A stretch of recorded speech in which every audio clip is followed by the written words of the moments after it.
Qual o caminho que leva à morte de uma empresa? O que fazer para evitar? Quais as saídas que tenho disponíveis? Neste episódio vou terminar o ciclo de vida de uma empresa que comecei a apresentar no episódio anterior e falar de algumas sugestões para quem está nesta fase ou quer evitá-la a todo custo.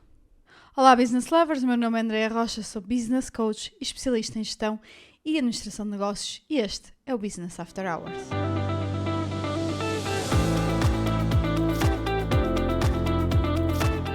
Olá Business Lovers, espero que esteja tudo bem.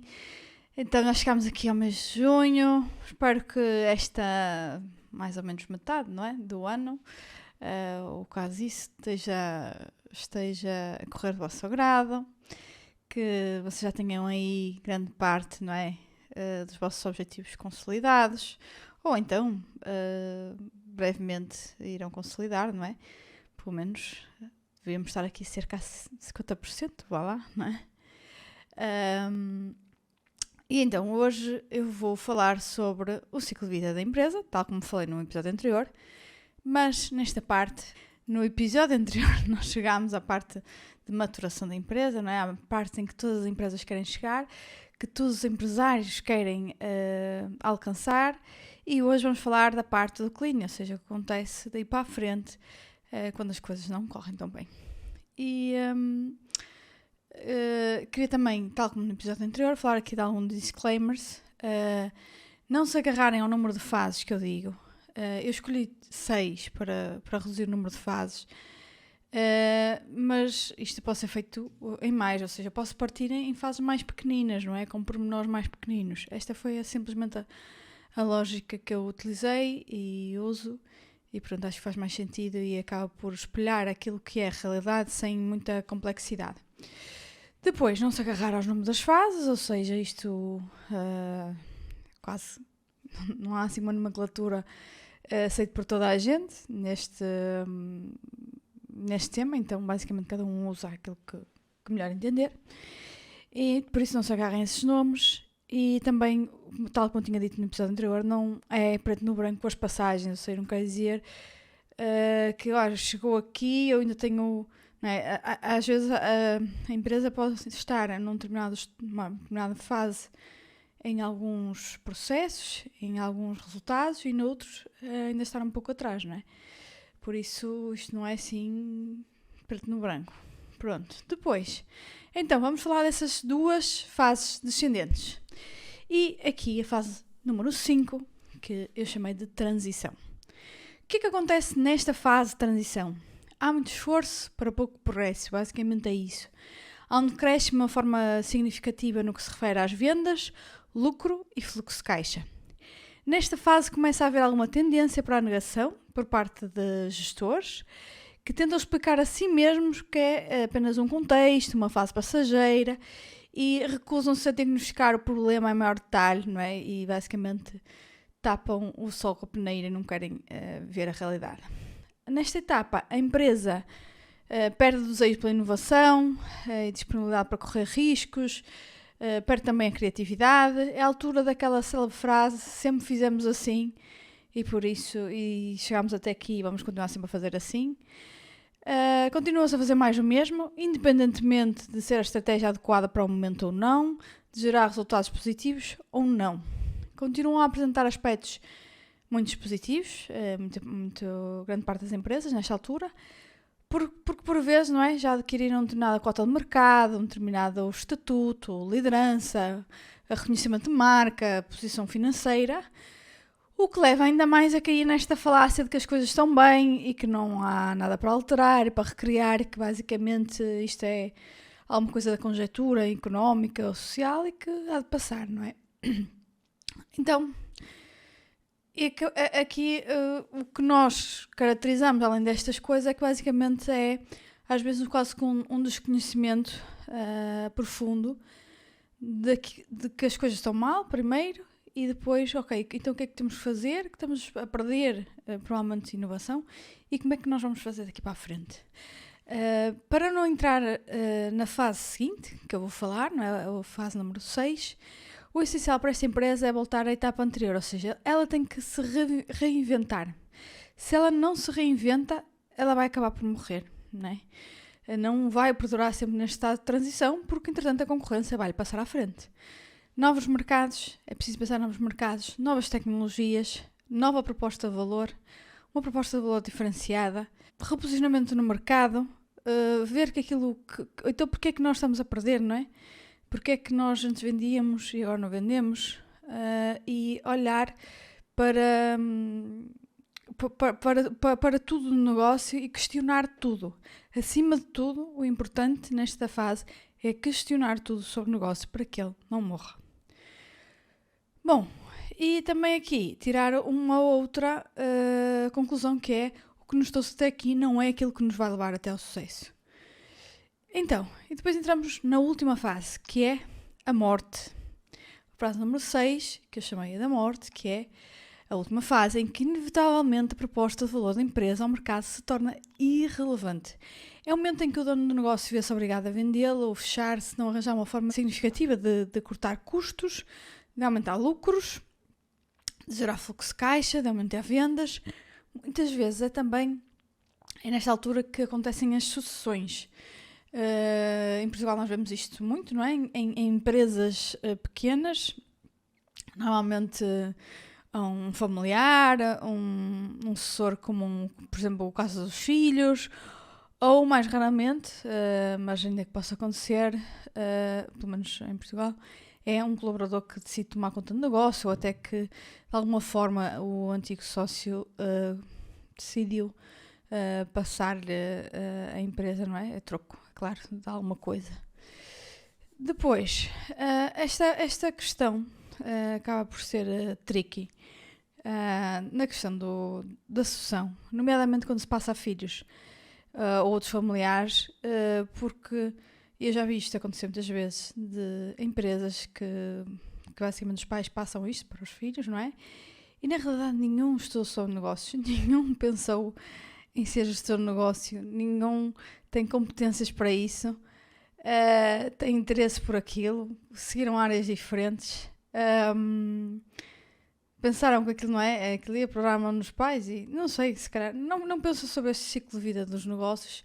E o que acontece? De repente alguém lhes mete uma bomba relógio na mão e eles têm que se safar, não é? Eles não sabem como desativá-la, não têm conhecimento de gestão e basicamente foram colocados com aquilo e agora? E agora o que é que eu faço? Não é? Isto é muito comum de acontecer.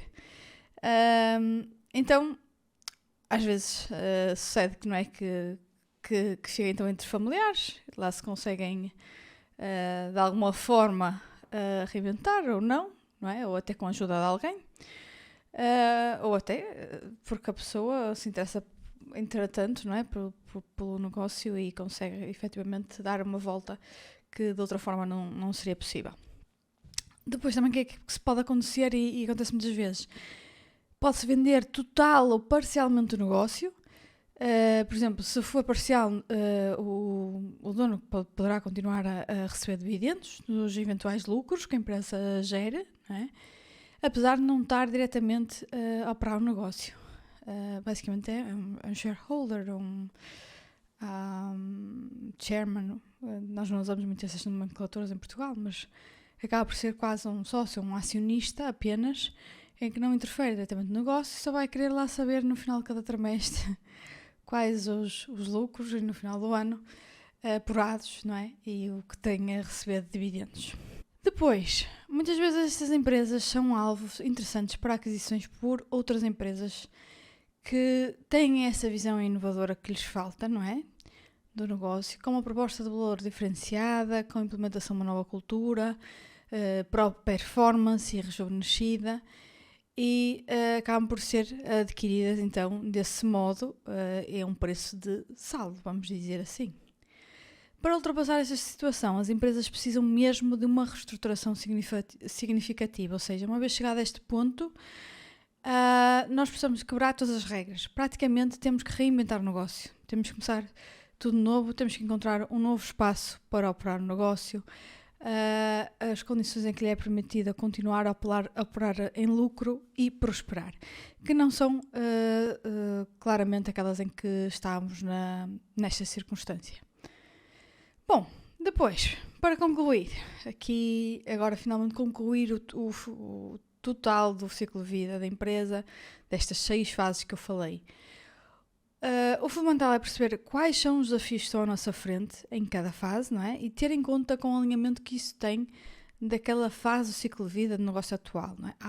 Há problemas característicos e típicos daquela fase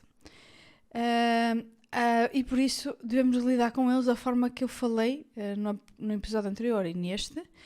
No entanto, também há de aparecer desafios anormais que não estão relacionados com esta fase do ciclo de negócio e há que estar alerta e atentos para esses, porque esses acabam por, não é que estes não exijam um estudo, mas esses se calhar não identificamos logo uma solução assim à partida, não é? Eu acho que todos os problemas requerem acima de tudo um bom diagnóstico para depois nós termos a certeza que estamos a resolver a coisa certa. Estas fases nós já temos mais noção e esses menos, não é? Os problemas anormais e que não têm a ver com o ciclo de vida da empresa e a fase em que ela está. Por isso é que eu falo de estarmos atentos à conjectura atual e, nomeadamente, utilizarmos frameworks com uma análise SWOT e PESTEL em determinadas condições, que vai-nos, lá está, permitir avaliar o panorama em que a empresa opera e da própria empresa, não é? Olhar mais internamente e olhar também externamente.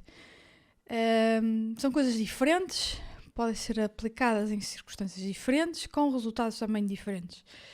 Para quem nunca ouviu falar ou para quem quer saber mais sobre isto, Análise SWOT, episódio 6, é dos episódios mais ouvidos no meu podcast. E não é por ser dos primeiros, efetivamente, quase todos os meses é um dos tops. Ou seja, as pessoas mesmo que chegam, muitas vezes acabam por procurar este episódio. Porque percebem a necessidade de aplicar esta framework, digo eu. E depois tem também o episódio 12, que fala da análise PESTEL. A análise PESTEL já não é tão falada, vulgarmente. As pessoas falam um pouco sobre negócios, mas é igualmente simples e eficaz e é diferente e dá-nos um resultado diferente e uma visão diferente do que nos dá a análise SWOT. Cuidado, há gente que ainda fala em análise de PEST. Essa nomenclatura já acabou. Não é que acabou, ou seja, entretanto as coisas evoluem, nós já passamos para a análise PESTEL, porque entra ali 2 fatores que não estava considerado na análise de PEST e que se considera que hoje é extremamente importante no mundo em que vivemos para ter esta visão holística do negócio e do mundo em que ela opera. Bom, e mais do que isso, até eu acho que é importante e mesmo ouvir todos os episódios, porque acaba às vezes por eu vou tocando em pontos que eu já expliquei anteriormente em outros episódios, então fazer o varrimento, começar desde o 1 e ir levando, tomar as notas, é muito bom. Depois, mais para concluir, empresários que não estão atentos ao que pode vir a seguir estão a levar as suas empresas para a morte. Isto é a função diferenciadora do CEO, ou seja, ainda que mais ninguém o faça, é a função do CEO ver e antecipar o que os outros não veem, antecipar problemas, ter planos de contingência, perceber qual é a next big thing, ou qual é a coisa que pode se tornar o nosso negócio, o que é que está aí a vir. E nós vivemos num mundo altamente volátil em mudança, por isso cada vez mais esse papel tem que passar não só pelo CEO, mas sim o CEO tem que fazer isto. As empresas que se encontram alertas e atentas vão acabar por dar atenção ao impacto que todos os desafios poderão vir a ter no futuro e são as que vão estar mais capazes de responder ao que se vai passando e, consequentemente, adaptar-se, otimizando as suas possibilidades de serem bem-sucedidas. Eu falo muito disto. Vejamos o caso de Bill Gates e Warren Buffett, não é? Duas empresas, o Bill Gates que lidera a Microsoft e Warren Buffett a Berkshire Hathaway. E o que é que eles fazem durante todo o dia? Eles leem livros. É só isso que eles fazem. E têm 2 empresas completamente bem-sucedidas. E neste momento vocês estão a pensar, mas a nossa realidade é muito diferente. Ok, estabeleçam um paralelismo que vocês quiserem. Nós não temos, não é? do espírito de empreendedorismo dos Estados Unidos, capacidade de financiamento, capitalismo, etc. Eles, claro, estão em negócios com mais a Microsoft, se calhar, uma vantagem competitiva maior. Do Warren Buffett, pronto, não vende aqui um produto, não é? É diferente. Mas é isso que nós temos de fazer à nossa dimensão. É isso que eu digo muitas vezes. Nós temos que aprender com as empresas grandes. Não importa dizer que eles estão no pedestal. Importa sim ver, ok, então à minha escala, o que é que eu devo fazer? E às vezes até tirar exemplos, porque um bocado é o mesmo. Porque se eu tenho um supermercado, e para onde é que eu devo olhar? Para o meu vizinho do lado? Se calhar está a fazer o mesmo que eu, não é? Se eu tenho um mini supermercado. Se calhar eu tenho que ver as tendências. É claro, este pode não ser o melhor exemplo, não é? Mas eu acho que vocês entendem. Se calhar tenho que olhar para uma grande superfície e ver para que caminho é que eles estão a ir, não é? E o que é que eu posso antecipar? Se efetivamente não quero que isto morra. Aliás, se vocês pensarem nisto, da questão do Bill Gates, o Bill Gates já há muito que não adivinhava, mas que falava de uma pandemia, porque efetivamente tinha mais conhecimento dos riscos de qualquer um de nós, porque se preparou melhor que qualquer um de nós, porque leu sobre mais o assunto sobre o assunto do que qualquer um de nós, e sabia então as implicações que isso poderia afetar o negócio dele, todos os outros negócios, a economia em global e na sociedade. Então, para ele não foi uma surpresa de certeza, não é? A surpresa foi para empresas em que continuaram sempre a operar, a fazer sempre a mesma coisa, e que de repente, e agora o que é que fazemos? Porque agora já não se vende isto, e agora não é? Não podemos trabalhar desta forma. E que talvez isso deveria ter sido um ponto em questão já antes da pandemia ter acontecido. Pronto, é apenas um exemplo. E não era assim tão difícil de adivinhar. Se calhar para nós, como os mortais, lá está que não estamos atrás disso, mas de alguma forma isso se falava. E se nós estivermos atentos a boas notícias, não aquelas notícias tipo que houve um acidente não sei onde, não sei quem morreu, eu lá não sei o que mais, mas se temos atentos a boas notícias, saber o que é que se passa na atualidade, vamos conseguir preparar-nos melhor para o que aí vem, seja lá o que isso for, seja uma pandemia, seja uma crise económica, seja catástrofes naturais, whatever. Então, para finalizar, negócios em que os gestores estão atentos ao contexto e à conjectura são negócios predispostos a nunca caírem na fase do declínio. Então, porque é que é importante sabermos em que fase do ciclo de vida de uma empresa a nossa organização está? Porque isso mesmo, porque há desafios que são críticos em cada fase e assim sendo nós podemos atacar de forma cirúrgica e com elevado grau de sucesso porque há essa previsibilidade de diagnóstico, plano, ação, resultado. Eu identifiquei, na fase em que estava, identifiquei que é um problema desta fase, eu sei o que é que eu tenho que fazer e eu faço um plano, eu executo as ações e eu obtenho um determinado resultado, que é melhorar e passar por uma fase do ciclo de vida de uma empresa que é bem mais favorável. E isso encurta-nos muito o caminho. Saber qual a boa decisão nesse momento e ir por aí. Não andar a tentar todas as soluções gastando recursos e eventualmente terminar com eles antes de obter o caminho de sucesso. Basicamente é isso. Bom, e assim chegamos ao final de mais um episódio do Business After Hours. Espero que tenha sido útil. Obrigada por estarem a ouvir mais uma vez. Espero ter-vos aqui no próximo episódio. E já sabem, peço sempre isto, para quem ainda não fez, para quem chegou de novo e até gostou deste episódio, classifiquem este episódio na plataforma que estão a ouvir, com as estrelinhas, né? Idealmente eu gostava que fosse 5, mas sejam honestos, aqueles que vocês acharem, e fico à espera aqui de vocês no próximo episódio, todas as quintas-feiras, a partir das 6 da tarde.